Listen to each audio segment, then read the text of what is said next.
एक राजा के दरबार में एक अजनबी इंसान नौकरी मांगने आया।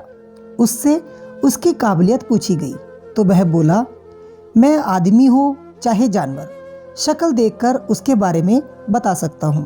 राजा ने उसे अपने खास घोड़ों की देखभाल के लिए अस्तबल में नौकरी पर रख लिया।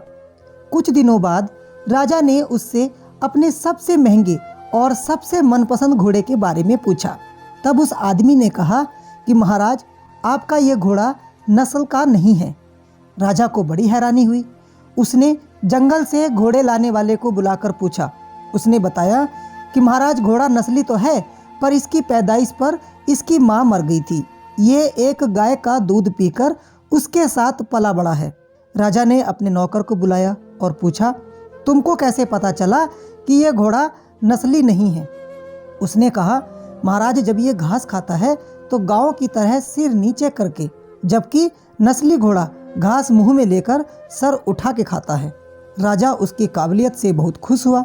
उसने नौकर के घर अनाज, घी, मुर्गे और बकरियां बतौर इनाम भिजवा दिए और उसे रानी के महल में तैनात कर दिया। कुछ दिनों बाद राजा ने उससे रानी के बारे में राय मांगी। उसने कहा, तौर तरीके तो रानी जैसे हैं, लेकिन पैदाइशी नहीं है। अब राजा के पैरों तले जमीन निकल गई। उसने अपनी सास को बुलाया, मामला उसको बताया तो सास ने कहा कि हकीकत ये है कि आपके पिताजी ने मेरे पति से हमारी बेटी की पैदाइश पर ही रिश्ता मांग लिया था, लेकिन हमारी बेटी 6 महीने में ही मर गई थी, तो हमने आपके राज्य से करीबी रिश्ता रखने के लिए किसी और की बच्ची को अपनी बेटी बना लिया। राजा ने फिर अपने नौकर से पूछा, तुमको कैसे पता चला? उसने कहा, रानी साहिबा का नौकरों के साथ सलूक गंवारों से भी बुरा है। एक खानदानी इंसान का दूसरों से व्यवहार करने का एक तरीका होता है जो रानी साहिबा में बिल्कुल भी नहीं है। राजा फिर उसकी पारखी नज़रों से खुश हुआ और बहुत से अनाज, भेड़, बकरियां बतौर इनाम दी। साथ ही उसे अपने दरबार में तैनात कर लिया। कुछ वक्त गुजरा। राजा ने फिर नौकर को बुलाया और अपने बारे में पूछा। तब नौकर ने कहा कि महाराज, अगर जान की सलामती हो तो कहूँ। राजा ने उसे वचन दे दिया। तब उसने कहा कि न तो आप राजा के बेटे हो और न ही आपका चाल चलन राजाओं वाला है। राजा को बहुत गुस्सा आया, मगर जान की सलामती का वचन दे चुका था, तो राजा सीधे अपनी माँ के महल पहुँचा। तब उसकी माँ ने कहा कि हाँ बेटा, ये सच है, तुम चरवाहे के बेटे हो।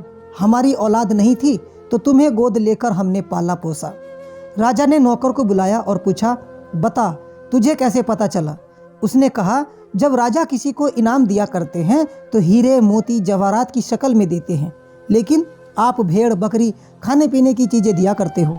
ये रवैया किसी राजा का नहीं, किसी चरवाहे के बेटे का ही हो सकता है। तो दोस्तों, किसी इंसान के पास कितनी भी धन दौलत, सुख समृद्धि आ जाए, लेकिन उसकी असली पहचान उसके व्यवहार और उसकी नीयत से होती है। आपको कहानी कैसी लगी कमेंट बॉक्स में अवश्य बताइए। फिर मिलते हैं किसी और कहानी के साथ। तब तक के लिए धन्यवाद।